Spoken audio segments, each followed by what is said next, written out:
মৰমৰ ছাত্ৰ ছাত্ৰীসকল মই পইণ্টাৰ শৰ্মাই তোমালোকক মোৰ এই ক্লাছলৈ স্বাগতম জনাইছোঁ।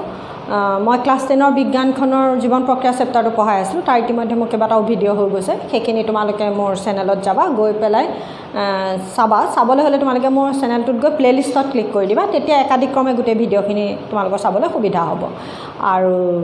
তোমালোকে যদি মোৰ চেনেলটো ছাবস্ক্ৰাইব কৰি লোৱা নাই কৰি ল'বা, তেতিয়া তোমালোকে আৰু বেল আইকনটো টিপি থ'বা, তেতিয়া মই যদি ভিডিঅ' দিওঁ তেতিয়া তোমালোকে নটিফিকেশ্যন পাই যাবা। আৰু মানে চেনেলত তোমালোকে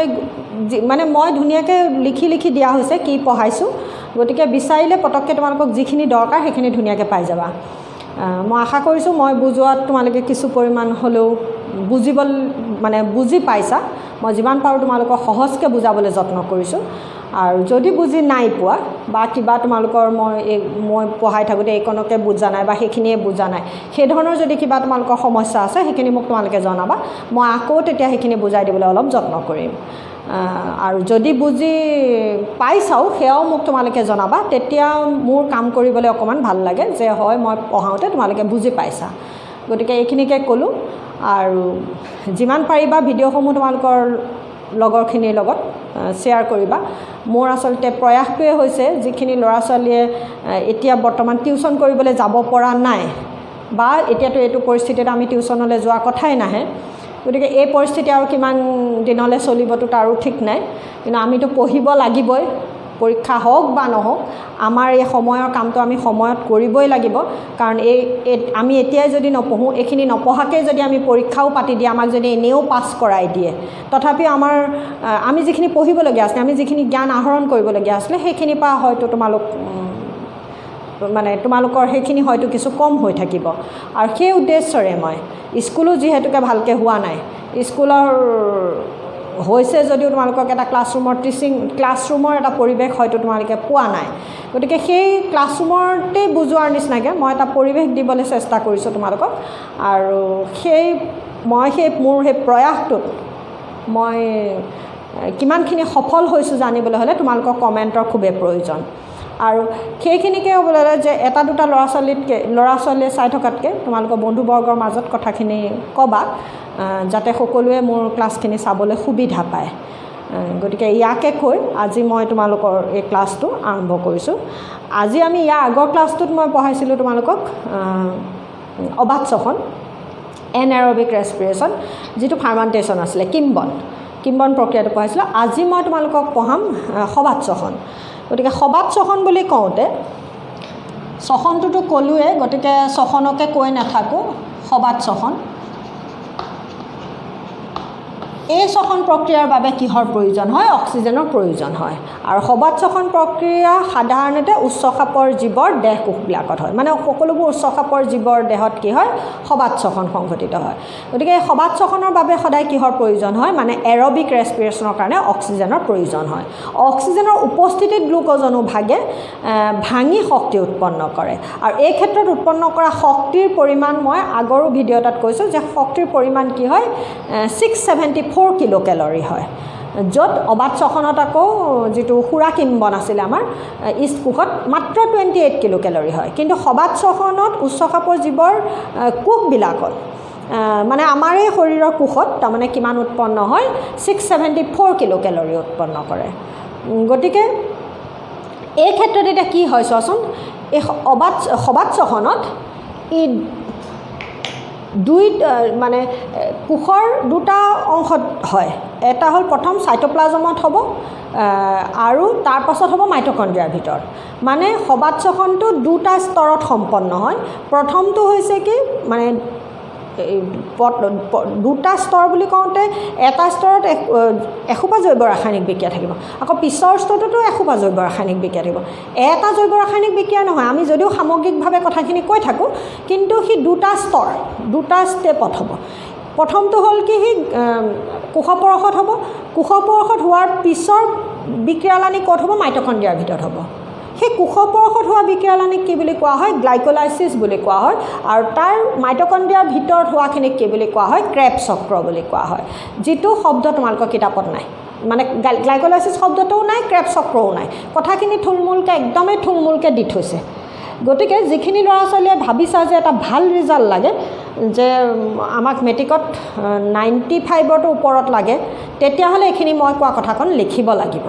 আৰু যি ভাবিছে যে নহয় মোক এনে পাছ কৰিলেই হয় তেতিয়াহ'লে মই কোৱা কথাখিনি শুনা ইমান মুখস্থ বুজিবলৈ যত্ন কৰা কিন্তু ইমান মুখস্থ কৰিব লাগিব বুলি মই জোৰ নকৰোঁ তোমালোকক কিতাপত যিখিনি পাবা থুলমূলকৈ সেইকণ লিখিলে হ'ব কিন্তু বুজি লোৱাততো কোনো আপত্তি নাই গতিকে বুজি থোৱা লিখোঁতে তোমালোকে কিতাপৰ মতেই লিখিবা সেইটো তোমালোকৰ ওপৰত কিন্তু যদি ভাবিছা যে মোক 95ৰ ওপৰত মানে আৰু এটা কথা 95ৰ ওপৰত যেতিয়া টাৰ্গেট ল'বা তেতিয়াহে হয়তো তোমালোকৰ 90 to 93 আহিব যদি 100%ৰ টাৰ্গেটটো লোৱা তেতিয়াহে 95 আহিব এইটো একদম মানে মই কোৱা কথা নহয় গতিকে এই কথাখিনি অকণমান হৃদয়ঙ্গম কৰি মই যিখিনি কৈ আছোঁ সেইখিনি অকণ বুজিবলৈ যত্ন কৰা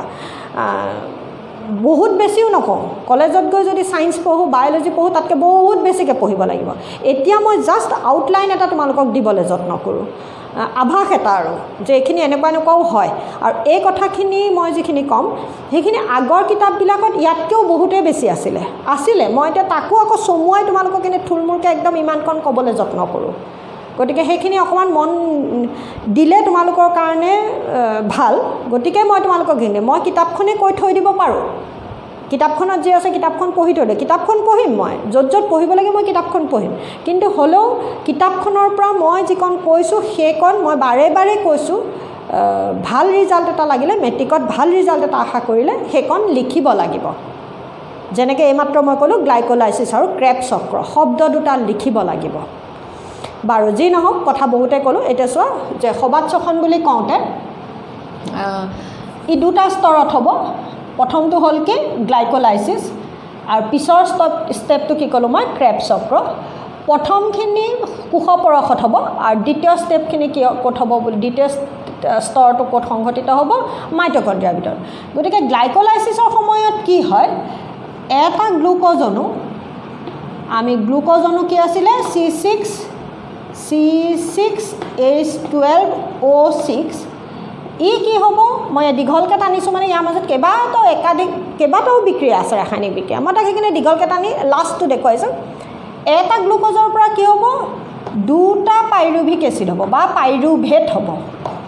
পাইৰুভেট তোমাৰ কিতাপত পাইৰুভেট লিখিছে একেটাই কিন্তু পাইৰুভেট আৰু পাইৰুভিক এচিড কলেজত গৈ যেতিয়া পঢ়িবা তেনেকুৱা এচিডক ভেট লগাই পেলাই মানে পাইৰুভেট লগাই পেলাই কৈ থৈ দিয়ে গতিকে দুটা পাইৰুভেট অণুৰ সৃষ্টি হ'ব আৰু দুটা কেলৈ সৃষ্টি হ'ব কাৰণ ইয়াত 6টা কাৰ্বন আছিলে ইয়াত কি হ'ব ই 3 কাৰ্বন কম্পাউণ্ড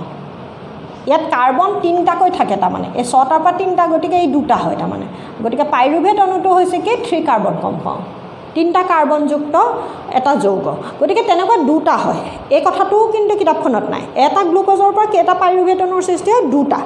একদম মানে জানিবলগীয়া এটা কথা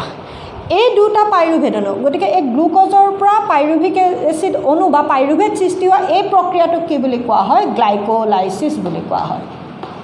গ্লাইক'লাইচিছ বুলি কোৱা হয় আৰু এই গ্লাইক'লাইচিছ ক'ত হয় কোষ পৰশত হয় কোষ পৰশ বা সাইটোপ্লাজমত হয় কোষ পৰশ বা সাইটোপ্লাজমত সংঘটিত হয় এই গ্লাইক'লাইচিছ প্ৰক্ৰিয়াটো গতিকে গ্লাইক'লাইচিছ কি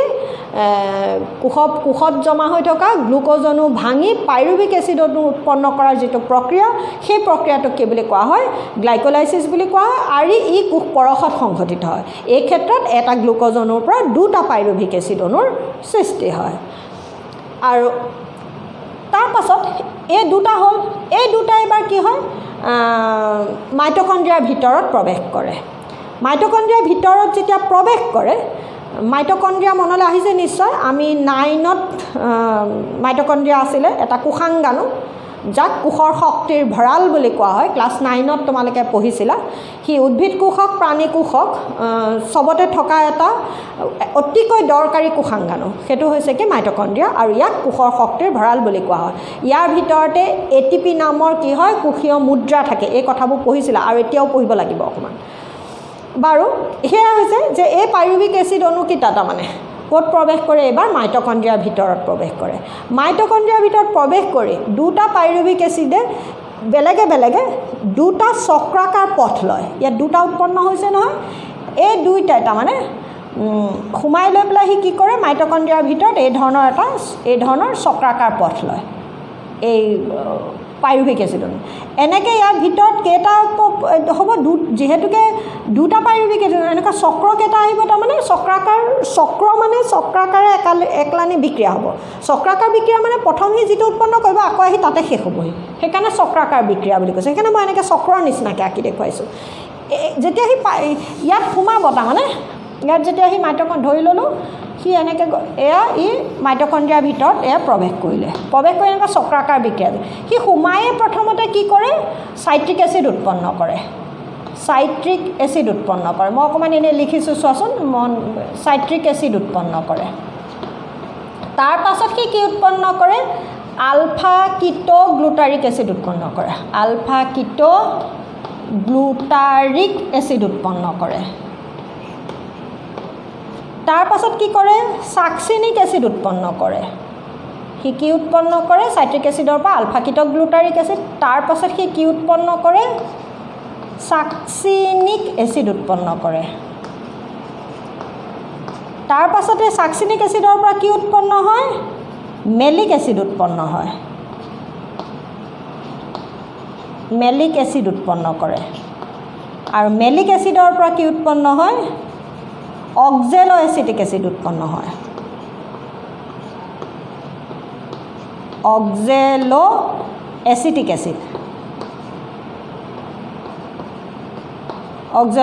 এচিড উৎপন্ন কৰে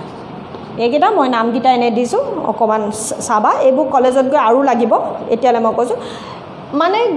এটা গ্লুক'জৰ পৰা দুটা পাইৰুভিক এচিড হ'ল সেইখিনি কোষ পৰসত হয় সেই প্ৰক্ৰিয়াক গ্লাইকলাইচিছ বুলি কোৱা হয় এই গ্লাইকলাইচিছৰ পিছত এই পাইৰুভিক এচিড অণুকেইটা মাইটকণ্ড্ৰিয়াৰ ভিতৰত প্ৰৱেশ কৰে মাইটকণ্ড্ৰিয়াৰ ভিতৰত প্ৰৱেশ কৰি এক এলানি চক্ৰাকাৰ বিক্ৰিয়াত প্ৰৱেশ কৰে এই বিক্ৰিয়ালানিৰ প্ৰথমতে কি উৎপন্ন হয় চাইট্ৰিক এচিড উৎপন্ন হয় তাৰ পাছত আলফা কিটো গ্লুটাৰিক এচিড উৎপন্ন হয় তাৰপাছত সাকসিনিক এচিড তাৰপাছত মেলিক এচিড তাৰপাছত অক্সেলো এচিটিক এচিড উৎপন্ন কৰে পুনৰ সি চাইট্ৰিক এচিড উৎপন্ন কৰে এই ধৰণে ই এক চক্ৰাকাৰ বিক্ৰিয়াত সোমাই পৰে আৰু এই চক্ৰাকাৰ বিক্ৰিয়াক যিহেতুকে হান্স ক্ৰেব নামৰ এজন বৈজ্ঞানিকে আৱিষ্কাৰ কৰিছিল গতিকে এই চক্ৰটোক তেখেতক সন্মান জনাই কি বুলি কোৱা হয় ক্ৰেব চক্ৰ বুলি কোৱা হয় এই চক্ৰটোক কি বুলি কোৱা হয় ক্ৰেব চক্ৰ বুলি কোৱা হয় আৰু যিহেতুকে ইয়াৰ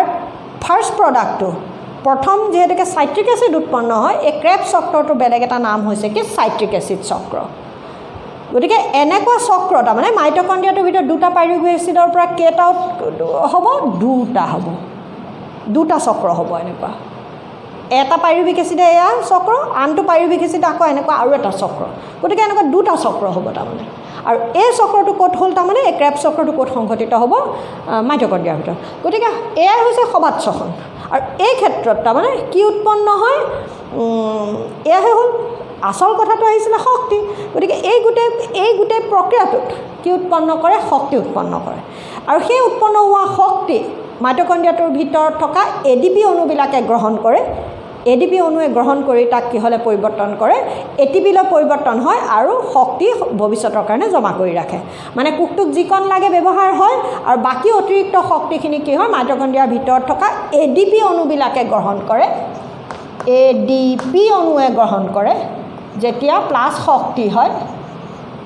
প্লাছ শক্তি এনেকৈ নিলিখোঁ এডিপিৰ পৰা সি কি হয় এটিপি হ'ব কেতিয়া প্লাছ শক্তি হ'লে আকৌ যেতিয়া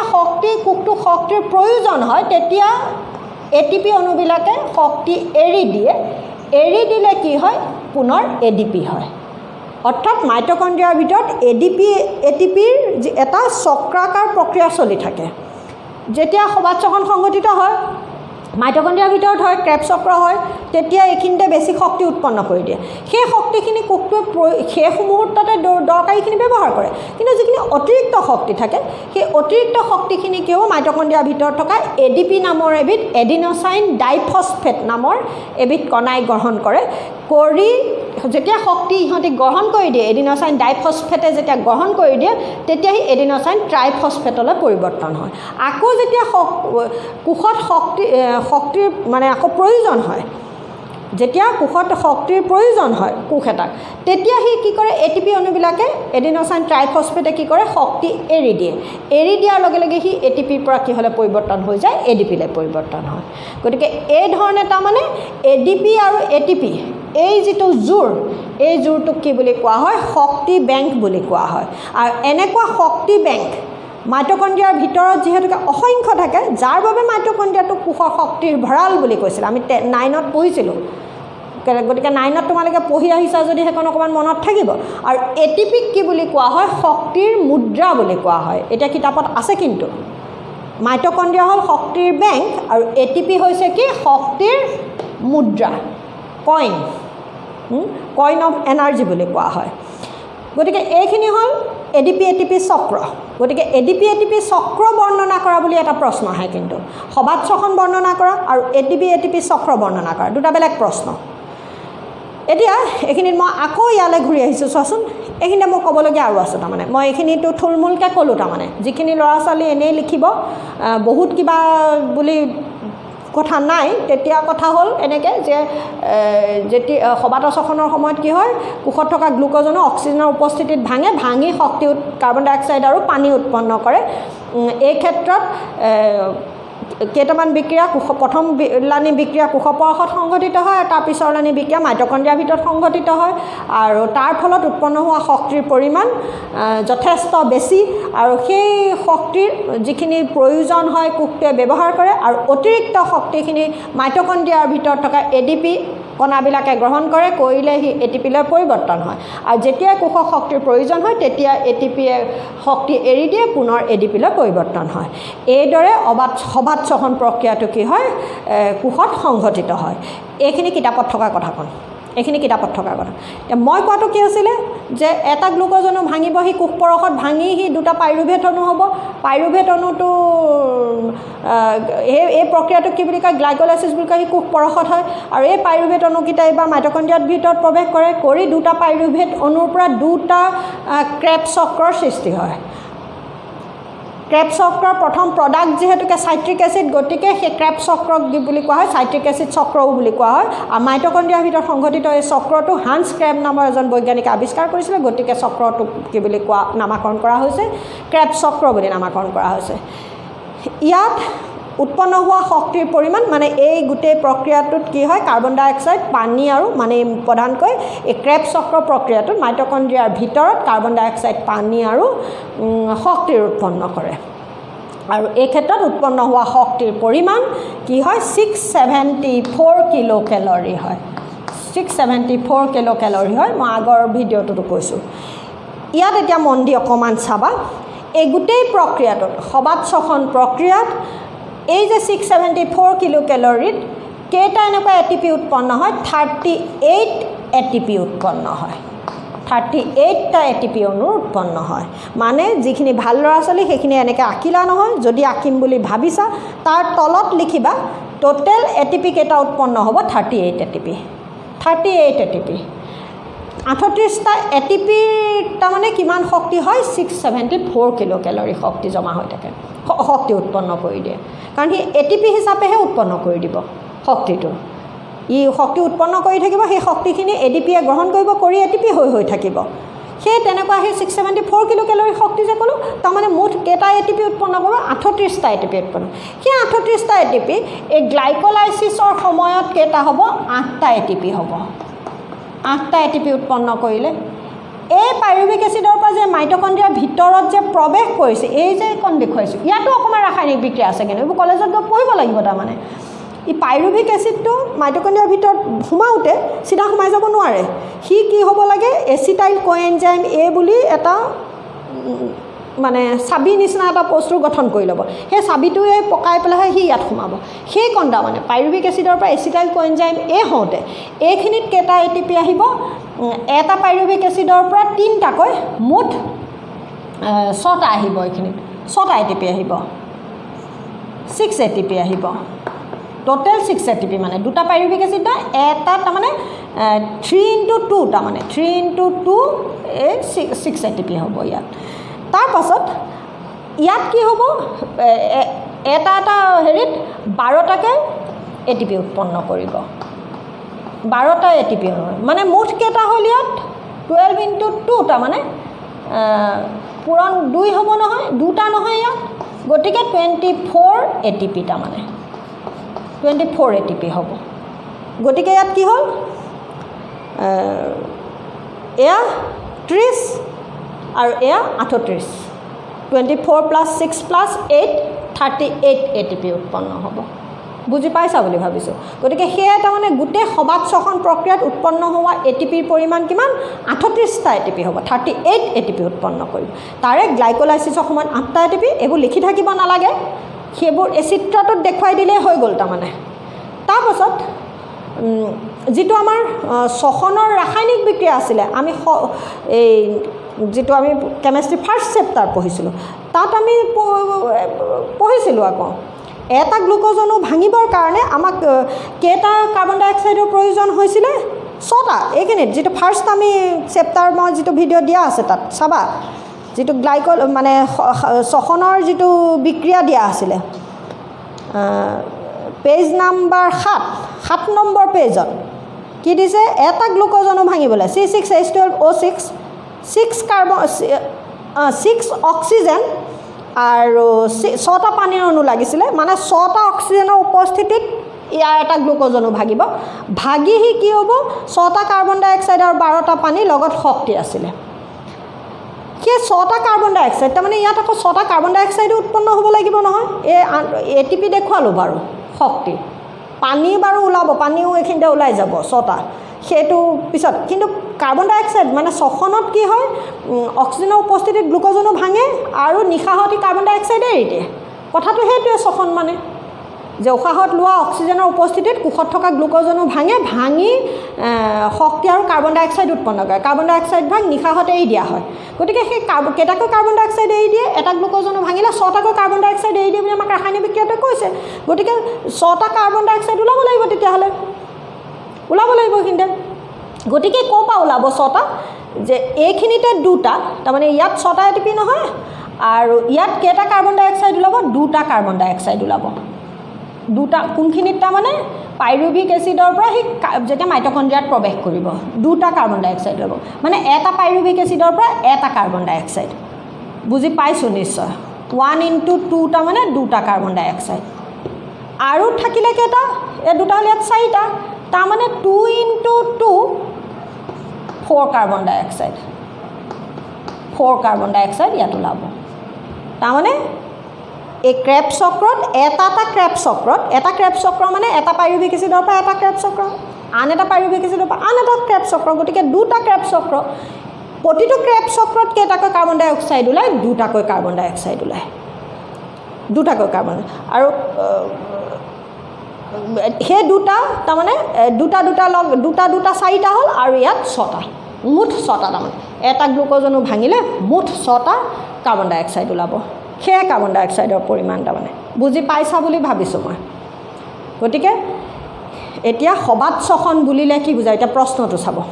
সবাত শ্বসন বুলিলে কি বুজা বুলি যদি আহে, বা সবাত শ্বসনৰ কাক বোলে বুজাই লিখা বুলি যদি আহে, একদম লিখা ভাল ল'ৰা ছোৱালীৰ কাৰণে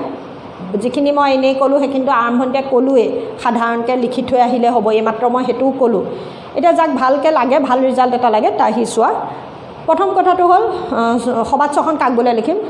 যে অক্সিজেনৰ উপস্থিতিত কোষত থকা গ্লুক'জ অণু ভাঙি কাৰ্বন ডাই অক্সাইড, পানী আৰু শক্তি মুকলি কৰা প্ৰক্ৰিয়াটোক কি বুলি কোৱা হয়, সবাত শ্বসন বুলি কোৱা হয়। আৰু এই শ্বসন প্ৰক্ৰিয়া উচ্চ খাপৰ জীৱৰ কোষসমূহত সংঘটিত হয়, আৰু ইয়াত উৎপন্ন হোৱা শক্তিৰ পৰিমাণ যথেষ্ট বেছি, 670, ভাল বুলি যদি ভাবিছে বেকেটত 674 কিলো কেলৰি শক্তি, অৰ্থাৎ 38টা এটিপি। আৰম্ভণিতে লিখিয়ে দিম। আৰু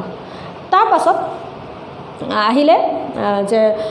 সবাত শ্বসন প্ৰক্ৰিয়াটো প্ৰেগাপ সলাই লওঁ। সবাত শ্বসন প্ৰক্ৰিয়াটো 2টা স্তৰৰ মাজে সম্পন্ন হয়, এটা হ'ল গ্লাইকলাইচিছ, আনটো হৈছে ক্ৰেব চক্ৰ। গ্লাইকলাইচিছ কোষ পৰশত সংঘটিত হয়, আৰু ক্ৰেব চক্ৰ মাইটকণ্ড্ৰিয়াৰ ভিতৰত সংঘটিত হয়। আৰু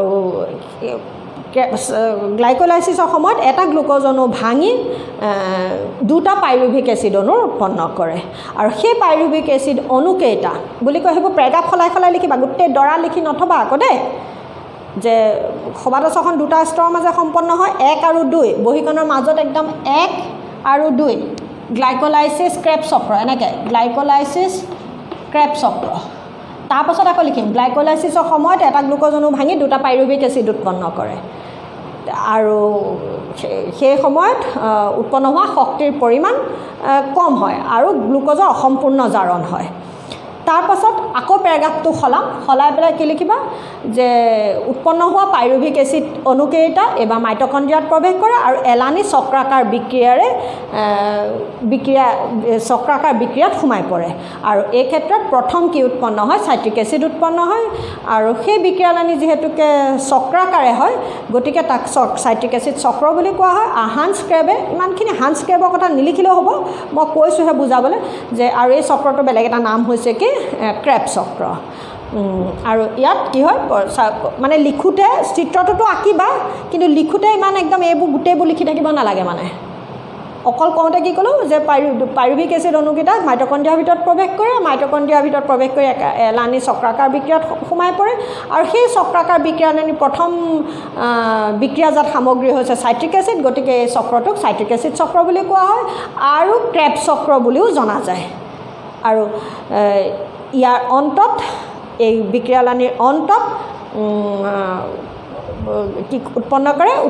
যি উৎপন্ন হয় সেইখিনি মানে উৎপন্ন হোৱা কাৰ্বন ডাই অক্সাইড বা শৰীৰৰ পৰা বাহিৰ হয় আৰু যিখিনি শক্তি উৎপন্ন হয় সেই শক্তিখিনিৰ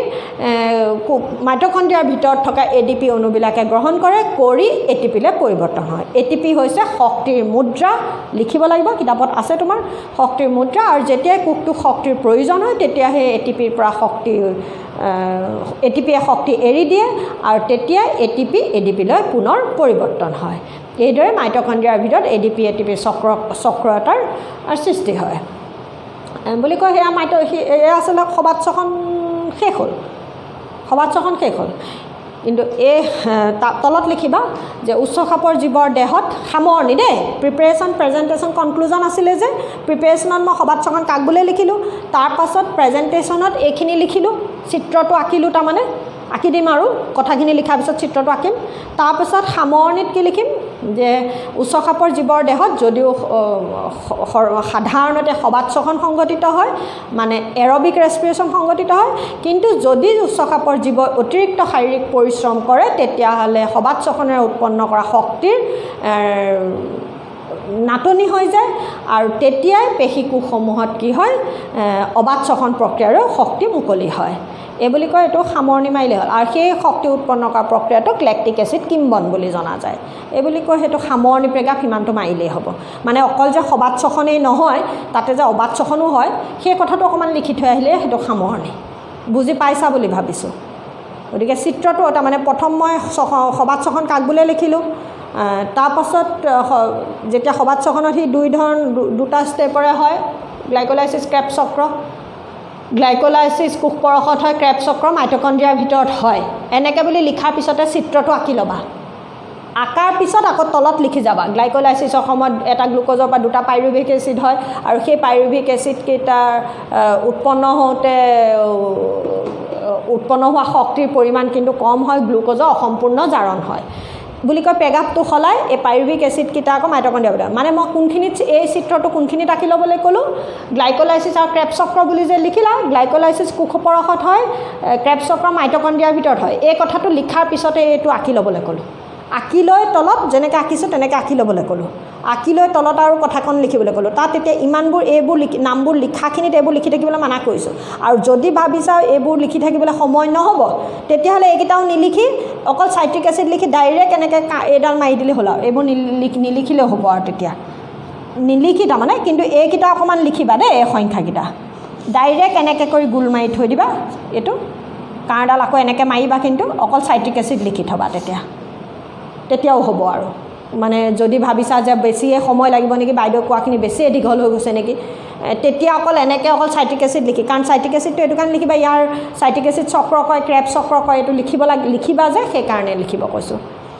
কাৰণ প্ৰথম প্ৰডাক্টটো লিখিব লাগে মানে আৰু এই চাইট্ৰিক এচিডো হৈছে 3 কাৰ্বন কম্পাউণ্ড গতিকে ক্ৰেব চক্ৰৰো প্ৰথমতে তাৰমানে আকৌ কি হ'ব 3 কাৰ্বন কম্পাউণ্ড এটা উৎপন্ন মানে এই 3 কাৰ্বন কম্পাউণ্ড এই পাইৰুভিক এচিডটো 3 কাৰ্বন কম্পাউণ্ড এই 3 কাৰ্বন কম্পাউণ্ডৰ পৰা আকৌ 3 কাৰ্বন কম্পাউণ্ড এটাৰে উৎপন্ন হ'ব মানে গতিকে কিতাপখনত তাৰমানে ক'ত পঢ়ি আছিলোঁ আমি পেজ নাম্বাৰ আমাৰ কিমান আছিলে আজি কিতাপখন তেওঁলোকে মেলাগেই নাই দেখোন ৰ'বা ক'ত আছে এয়া পেজ নাম্বাৰ 102 মই 101ত পঢ়িলোঁ 101 কিম্বনৰ সেইখিনি পঢ়িছিলোঁ ইয়াৰ আগৰ ক্লাছটোত এইবাৰ মই পেজ নাম্বাৰ 102 পঢ়িছোঁ চোৱা পঢ়ি দিলে মই আজি এইটো ক্লাছ ইমানতে সামৰিম আৰু কি দিছে যে কোষৰ 102 নম্বৰ পেজ পঢ়িছোঁ দেই মই যে কোষৰ মাইটকণ্ড্ৰিয়াৰ ভিতৰত অক্সিজেনৰ উপস্থিতিত পাইৰুভেট অণু ভাঙি এয়া তাৰমানে গ্লাইকলাইচিছ হ'ল তাৰপিছতে এইখিনিৰ পৰা কৈ গৈছে মানে তোমাক যে অক্সিজেনৰ উপস্থিতিত পাইৰুভেট অণু ভাঙি যায় এই প্ৰক্ৰিয়াত 3টা পাইৰুভেট অণু ভাঙি 3টা কাৰ্বন ডাই অক্সাইড অণুৰ সৃষ্টি হয় একদম দৰকাৰী এটা আৰু এইটো কাটে এইটো কিবা এটা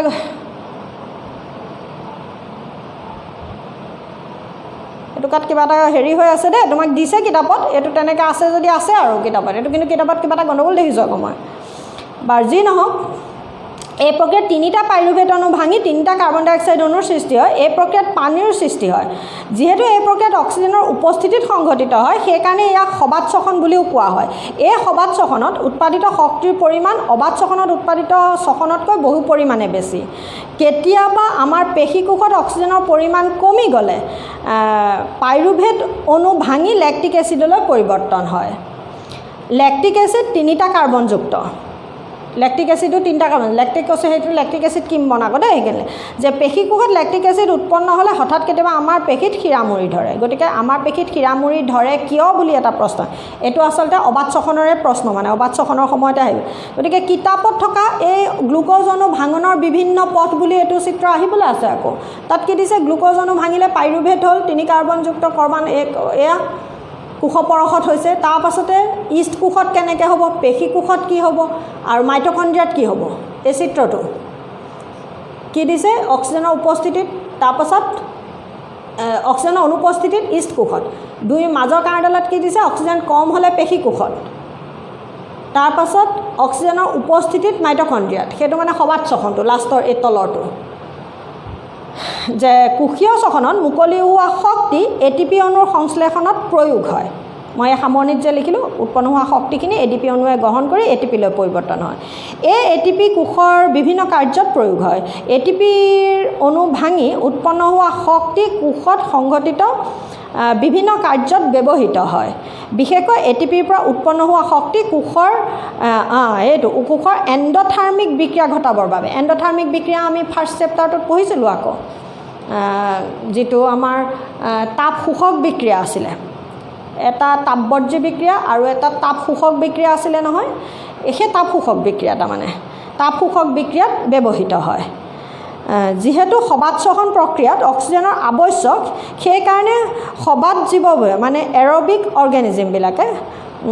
সমূহে পৰ্যাপ্ত পৰিমাণৰ অক্সিজেন সেৱনৰ প্ৰয়োজনীয়তা থাকে উদ্ভিদে পত্ৰৰন্ধ্ৰেদি বায়ু শোষণ কৰি আন্তঃকোষীয় ঠাইত মজুত ৰাখে যাতে ইয়াৰ চাৰিওফালে স্পৰ্শ কৰি থকা কোষবিলাকে ব্যাপন প্ৰক্ৰিয়াৰে কাৰ্বন ডাই অক্সাইড আৰু অক্সিজেন গেছৰ বিনিময় সংঘটিত কৰিব পাৰে ইয়াৰ পৰা অক্সিজেন কোষলৈ যায় আৰু কোষৰ পৰা কাৰ্বন ডাই অক্সাইড পত্ৰৰন্ধ্ৰেদি বায়ুমণ্ডললৈ এৰি দিয়ে এইটো উদ্ভিদৰ কথা কৈ আছে যে ব্যাপনৰ দিশ নিৰ্ভৰ কৰে পৰিৱেশৰ অৱস্থা উদ্ভিদৰ প্ৰয়োজনীয়তাৰ ওপৰত মানে উদ্ভিদৰ যে শ্বসন হয় সেইটো কথা বুজাবলৈ এইখিনি লিখিছে যে ৰাতিৰ ভাগত একদম দৰকাৰী এটা কথা মই পঢ়িছোঁ কিতাপখন সেইকাৰণে আচলতে যে ৰাতিৰ ভাগত সালু সংশ্লেষণ সংঘটিত নোহোৱাৰ বাবে ৰাতিৰ ভাগতহে কাৰ্বন ডাই অক্সাইড বেছিকৈ নিৰ্গত হয় দাগ মাৰি লোৱা যে দিনৰ ভাগত উদ্ভিদে শ্বসন প্ৰক্ৰিয়াত উৎপন্ন হোৱা কাৰ্বন ডাই অক্সাইড সালু সংশ্লেষণত প্ৰয়োগ কৰে একদম দৰকাৰী বাক্য যে দিনৰ ভাগত উদ্ভিদে শ্বসন প্ৰক্ৰিয়াত উৎপন্ন কৰাৰ কাৰণে শ্বসনত কাৰ্বন ডাই অক্সাইড উৎপন্ন হয় সেই উৎপন্ন হোৱা কাৰ্বন ডাই অক্সাইড তাৰমানে দিনৰ ভাগত উদ্ভিদে কি কৰে সালু সংশ্লেষণত ব্যৱহাৰ কৰি দিয়ে সেইকাৰণে দিনৰ ভাগত উদ্ভিদৰ ক্ষেত্ৰত কাৰ্বন ডাই অক্সাইড নিৰ্গত নহয় একদম দৰকাৰী এটা বাক্য ইয়াৰ পৰিৱৰ্তে এই সময়ত অক্সিজেন বাহিৰ কৰাটো প্ৰয়োজন হৈ পৰে যে কি দিলে যে অক্সিজেন বাহিৰ কৰাটো প্ৰয়োজন হৈ পৰে মানে কাৰণ সালু সংশ্লেষণত কাৰ্বন ডাই অক্সাইড ভাগ যে ব্যৱহৃত হয় সালু সংশ্লেষণত আকৌ অক্সিজেন উৎপন্ন হয় নহয় সেই অক্সিজেন ভাগ এৰি দিয়ে তাৰমানে বায়ুমণ্ডললৈ এইখিনিতে সেইকাৰণে এটা প্ৰশ্ন আহে কি একদম আহি থকা এটা প্ৰশ্ন হৈছে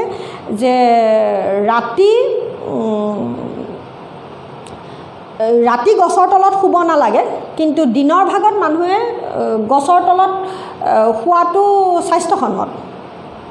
ৰাতি কিন্তু গছৰ তলত মানুহ ৰাতি গোটেই ৰাতি গছৰ তলত শুই থাকিব নালাগে এজোপা ডাঙৰ গছৰ তলত ৰাতি শুৱাটো বৰ উচিত নহয় কিন্তু দিনৰ ভাগত মানুহে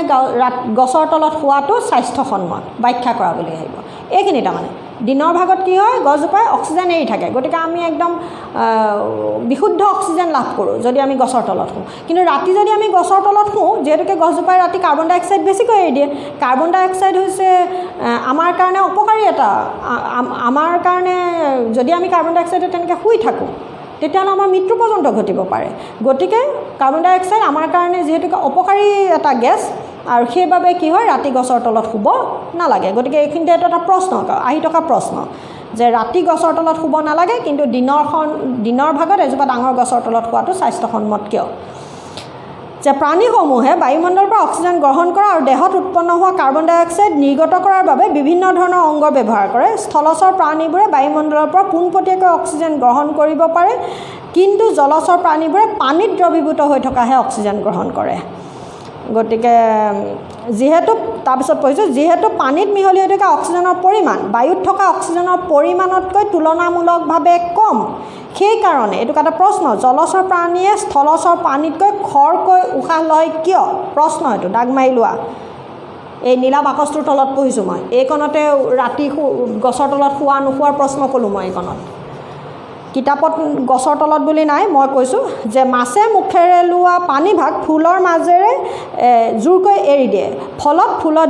ফলত মাছৰ ফুলত বিয়পি থকা ৰক্তনলিকাবোৰে ইয়াৰ পৰা অক্সিজেন ভাগ ধৰি ৰাখে